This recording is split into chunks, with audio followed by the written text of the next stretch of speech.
Salut chers abonnés et bienvenue sur Novita, la chaîne de la vérité. Quand la vérité parle, même les tambours se taisent. Là, ici, on ne fait pas du contenu, on fait du réveil national. Pasteur Pawini Lungae, Pasteur Francesco Macumbi Cambo, en Angola Santa Clara, bienvenue. Si c'est votre première visite ici, alors bienvenue à vous, madame ou monsieur, et n'oubliez pas de vous abonner pour rejoindre notre communauté. Celui qui entre dans la case sans saluer dort avec les fantômes. Abonne-toi. N'oubliez pas non plus d'activer la cloche de notification, car cela vous permettra de recevoir des alertes dès que nous publions de nouveaux contenus.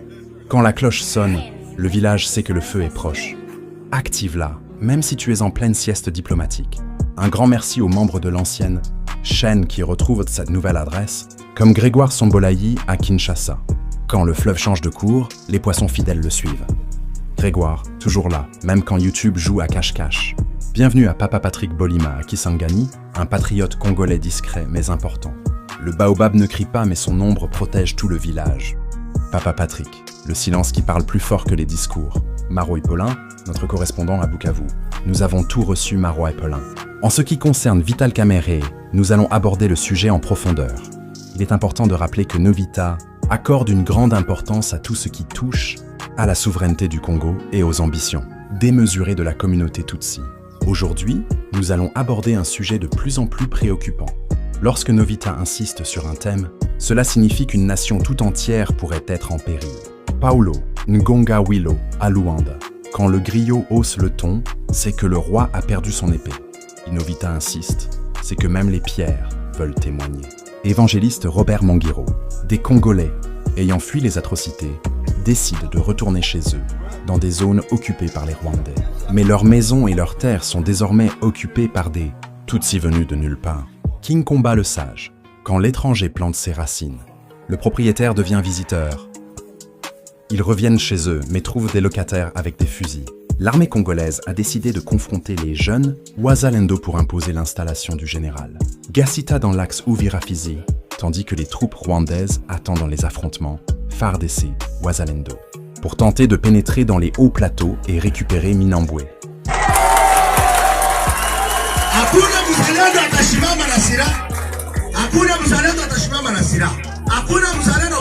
Tonton Godet, voilà Kilolo à Kassangoulou. Quand le chien de garde attaque les enfants, le voleur entre par la porte. Fartse provoque, Kigali applaudit. C'est le théâtre de l'absurde en uniforme. Vous allez tout comprendre en détail. Mais n'oubliez pas d'aimer la vidéo et de la partager, c'est un geste simple mais très important pour l'algorithme. Quand le tambour résonne loin, c'est grâce aux mains du village. Like et partage, sinon même l'algorithme va croire que tu dors. Alors, Monsieur Willy-Claude Mpandamadi à Goma, restez vraiment vigilant et suivez le jeu dangereux de l'armée congolaise. Quand le serpent danse avec le feu, le hibou doit garder les yeux ouverts. Willy-Claude, garde ton œil patriotique bien aiguisé, le nez congol, Marie Christopher Kazanga. Dans le Bandundu, allons au détail, et la lumière se fera. Quand la lampe vient du Bandundu, même les ténèbres hésitent. Marie Christopher, prêt à allumer les vérités que Kinshasa veut cacher. Comme mentionné dans notre vidéo de la semaine dernière, l'objectif de l'armée congolaise est de provoquer une confrontation avec les jeunes défenseurs Wazalendo, afin de faciliter l'entrée des troupes rwandaises dans la région d'Uvira-Fizi.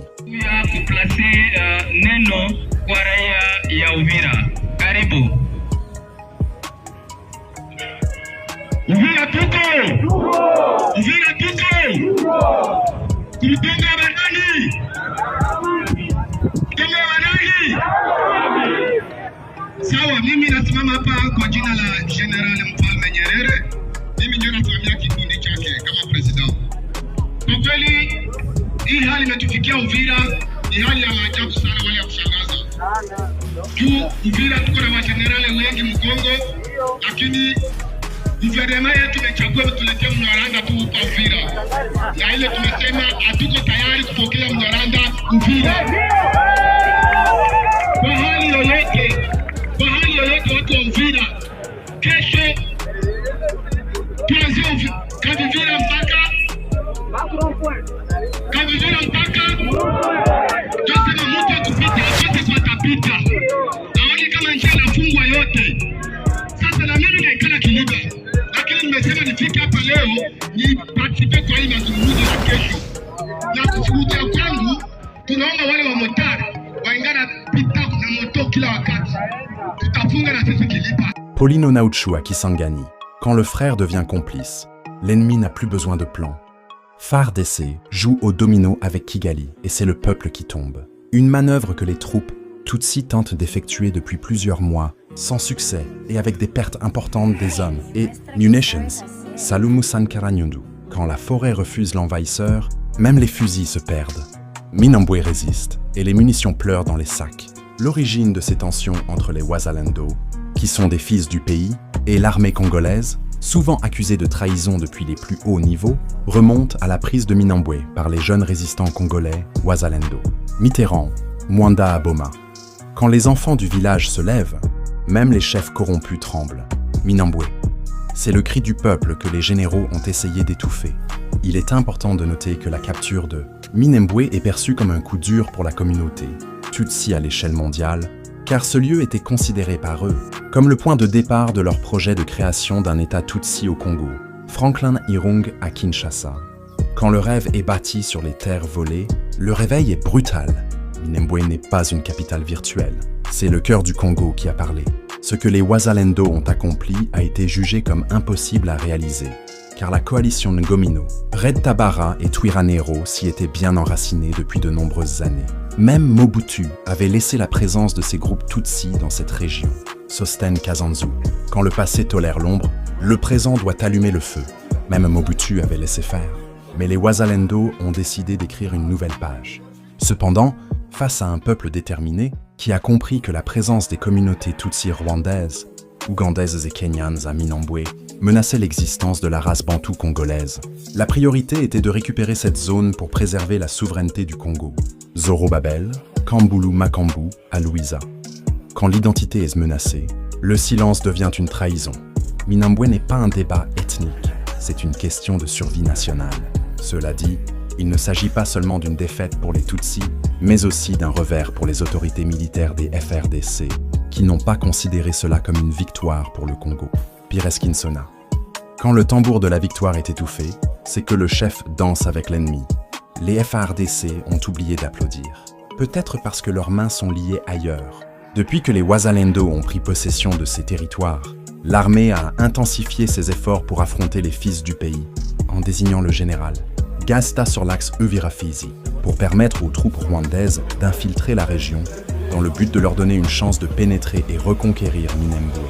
Sinon, cela signifierait la fin des ambitions Tutsi. Quand le serpent perd son nid, il cherche à ramper dans celui du voisin. Minembwe, c'est le rêve brisé, et Gassita, c'est le plombier de l'infiltration. Peu après que l'armée ait exprimé son soutien au général Gassita, un Rwandais, en qualifiant les résistants congolais Wazalendo et la population qui s'oppose à cette nomination d'ennemis de la paix, il est à noter que ce sont ces jeunes qui ont réussi à stopper l'avancée rapide des troupes rwandaises après la chute de Goma et Bukavu, et non l'armée des fuyards. Quand le chien aboie sur le gardien, c'est que le voleur est déjà dans la maison. Les Wazalendo défendent, les FARDC fuient, et Gassita reçoit les félicitations du chaos.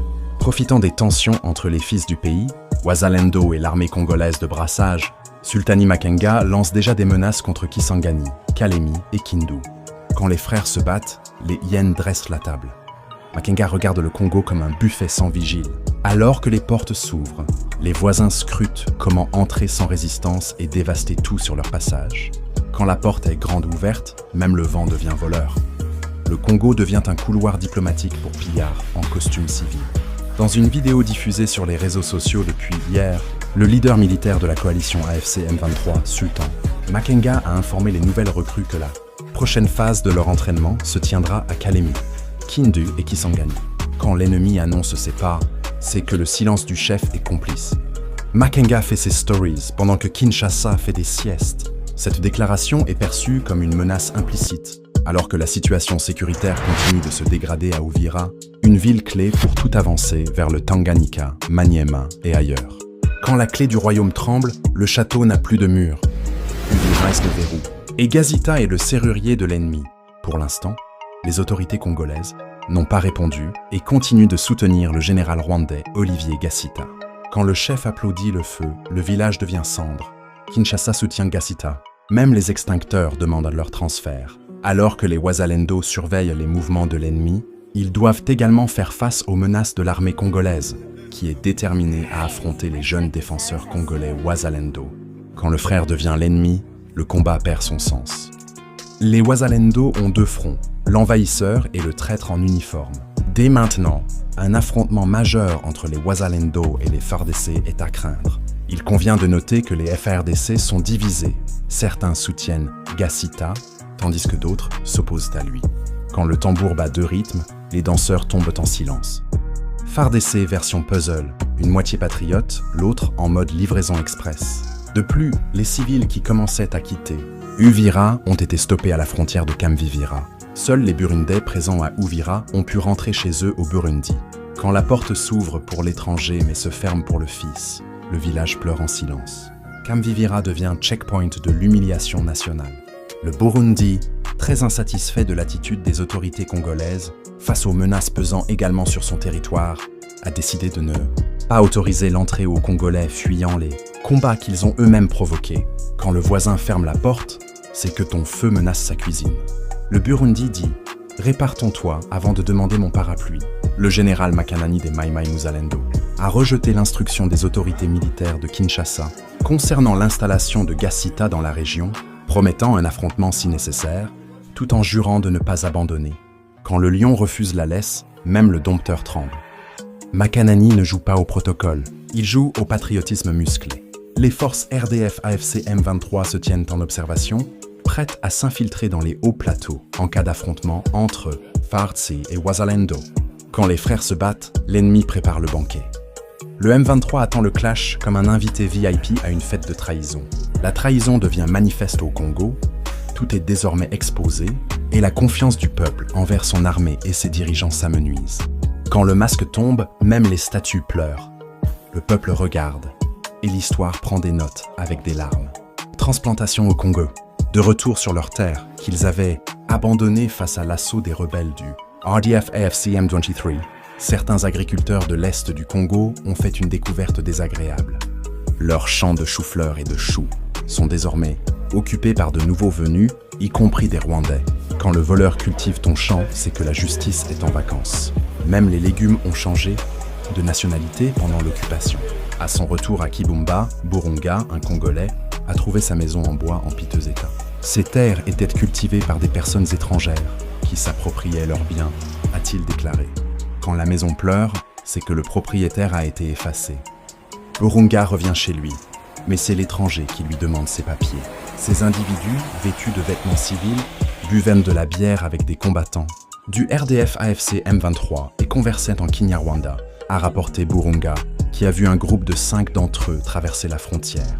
Quand le soldat devient voisin, le fusil devient outil de dialogue. Occupation version barbecue. Même les frontières ont perdu leur accent. Peuple congolais, ouvrez les yeux. Les traîtres rwandais ne cherchent pas la paix, mais veulent s'emparer des terres, des richesses et anéantir l'avenir. Leur seul but est d'effacer la souveraineté de la RDC.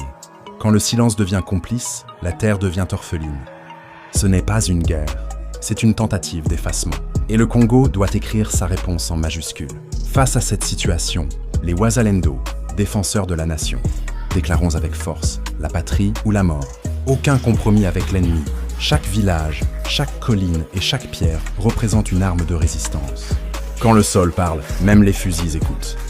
Ici, chaque caillou est un soldat, chaque souffle est une promesse. La patrie ne négocie pas son cœur. Depuis plusieurs décennies, la question de l'identité et de l'appartenance nationale de certaines communautés vivant à l'est de la République démocratique du Congo suscite des débats intenses. Quand l'arbre ne reconnaît plus ses racines, la forêt devient étrangère. L'est du Congo est devenu un dictionnaire d'identité en conflit. Mais la page du peuple reste non négociable. Parmi celles-ci, les Banyamulenge se distinguent particulièrement dans ces discussions. Quand le nom fait débat, c'est que l'histoire demande des comptes. Banyamulenge, un mot qui déclenche plus de réunions que de réconciliations. Bien qu'ils résident depuis longtemps dans les hauts plateaux du Sud Kivu, leur pleine intégration dans la société congolaise reste controversée, alimentée par des enjeux historiques, géopolitiques et sécuritaires. Quand le voisin reste longtemps, il devient famille ou problème. Le Sud Kivu les connaît, mais ne sait toujours pas s'ils sont invités ou héritiers. Il est essentiel de souligner que cette communauté a été accueillie sur le sol, Congolais avec un esprit d'hospitalité et de solidarité. Quand l'hôte est bien reçu, il doit honorer la natte qui l'a abrité. Le Congo a ouvert ses bras, mais certains ont planté des drapeaux. Établis dans l'est du pays, notamment dans les territoires de Fizi, Mwenga et Uvira, ils ont pu s'installer, élever leurs animaux et mener une existence paisible aux côtés des autres communautés locales. Quand le troupeau paît en paix, c'est que le voisinage est sain. Les vaches broutaines, les enfants jouaient, jusqu'à ce que les fusils remplacent les bâtons. Les ancêtres, dans leur sagesse, leur ont accordé des terres et parfois des protections sociales, dans le but de promouvoir une coexistence harmonieuse. Quand le vieux donne la terre, il espère récolter la paix. Mais la récolte a tourné au vinaigre diplomatique. Cependant, en dépit de l'accueil initial, les relations entre cette communauté et les autres groupes congolais ont souvent été marquées par des tensions, en raison de comportements jugés ambigus, voire hostiles. Quand le sourire cache une épée, le village dort avec un œil ouvert. Ah, ambiguïté ou stratégie? Le doute est devenu monnaie courante. L'un des principaux griefs concerne l'alliance politique et militaire de certains membres de cette communauté avec les intérêts du Rwanda, surtout lors des agressions contre la RDC. Quand ton cousin dîne avec ton voleur, le repas devient poison. Kigali applaudit pendant que Kinshasa compte ses pertes. À chaque incursion rwandaise ou conflit impliquant ce pays, une partie significative de cette communauté semble se ranger aux côtés de l'agresseur rwandais avec des jeunes filles et des garçons. Banyamulange collaborant avec les assaillants au lieu de défendre la souveraineté nationale. Quand les enfants du village guident l'ennemi, la porte n'a plus de serrure. Collaboration ou trahison, le patriotisme ne se conjugue pas à double nationalité. Cette attitude a profondément meurtri la conscience collective congolaise, remettant en question la loyauté nationale. Quand le cœur doute, même le sang devient suspect. La loyauté ne s'achète pas, elle se prouve. Et là, le reçu est manquant. À juste titre ou non, cela a alimenté un climat de méfiance généralisé envers cette communauté, perçue par certains comme un cheval de Troie au service des intérêts rwandais. Quand le cadeau parle la langue de l'ennemi, le village ferme ses portes. Le cheval de Troie est bien garé, mais le peuple a commencé à lire les plaques. Cette perception est renforcée par le fait que plusieurs mouvements rebelles ayant déstabilisé l'est de la RDC dans les années 1990 et 2020 comprenaient en partie des combattants de cette communauté, soutenus activement par des puissances extérieures telles que le Rwanda, l'Ouganda et le Kenya. Quand les voisins arment tes enfants, la paix devient orpheline. L'Est du Congo est devenu le terrain de jeu des alliances importées. Un autre sujet de désaccord concerne l'existence d'une entité tribale dénommée Muleng. D'après plusieurs documents historiques et administratifs, ce terme n'apparaît dans aucun recensement officiel des tribus congolaises effectué avant ou durant l'indépendance. Quand le nom n'a pas de racines, il pousse dans les conflits. Muleng, même les archives ont demandé une pause café. Il semble s'agir d'une création récente, mise en avant pour justifier des revendications territoriales ou identitaires. Dans les hauts plateaux, quand l'identité devient stratégie, la carte devient champ de bataille. Le haut plateau n'est pas un terrain de monopoly ethnique, c'est le sol des ancêtres. À la différence d'autres groupes qui se sont établis en RDC depuis longtemps, certains d'origine étrangère mais qui ont complètement intégré les structures sociales locales, cette communauté continue de revendiquer une identité propre, tout en demandant une reconnaissance totale en tant que peuple autochtone. Quand le visiteur refuse de quitter la natte, il finit par réclamer la maison. Intégration? Non. On dirait qu'ils veulent redessiner la carte avec leur propre stylo. Cependant, l'appartenance à une nation ne se fonde pas uniquement sur la durée de résidence, mais également sur un profond attachement aux valeurs, aux intérêts et à l'intégrité du pays. Ce n'est pas le temps passé dans la case qui fait de toi un fils du village, mais le respect des ancêtres. Tu peux vivre 100 ans ici, mais si ton cœur bat pour Kigali, le passeport ne suffit pas.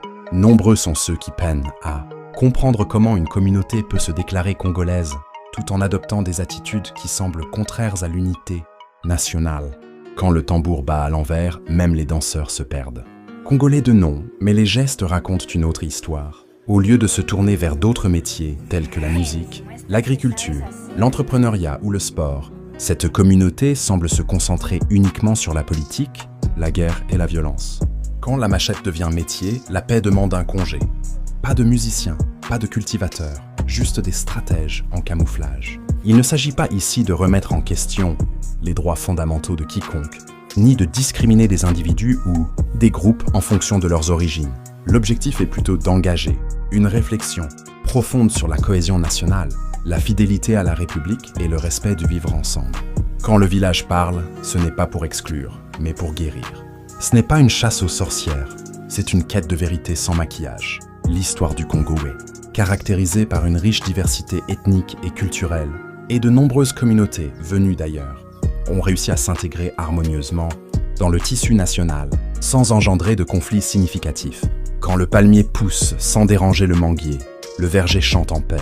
D'autres sont venus, ont respecté, ont contribué. Pas besoin de GPS ethnique.